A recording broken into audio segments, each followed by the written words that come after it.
I always knew my wife was hiding something, but I never imagined it'd be the key to a second life. Last Thursday, I followed her after she said she was meeting a friend for dinner. She drove across town, parked in front of a nondescript apartment building, and let herself in like she'd done it 1,000 times. My stomach dropped, but curiosity clawed at me harder than fear. I waited until she left, then found the spare key tucked behind a loose brick, right where she'd always told me she'd hide one just in case. Inside, the walls were covered in photos of us smiling, hugging, kissing. But there, woven between them, were pictures of her and another man, an older man with the same crooked nose as me. A marriage certificate hung above the fireplace, dated 5 years before we'd ever met.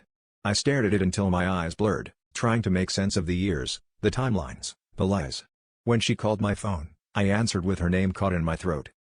She showed up 10 minutes later, breathless, her eyes wild. She begged me not to contact him, her other husband. She said he was fragile, that the truth would break him. Then, out of nowhere, she dropped the bomb: he was my biological father. She'd known for months, she said, after finding old hospital records and recognizing him from stories my mother had told. Apparently, she'd married him first to find me, then fell in love with me for real. I wanted to scream, to tear down the photos, to run until my legs gave out. Instead, I just stood there, numb, listening to her sobs echo off the walls. Everything I thought I knew about love and trust snapped in that moment, replaced by something raw and hollow. I still see her sometimes, in flashes, when I close my eyes, her hands clutching mine, her secrets pressing down on my chest like a weight I'll never shake off.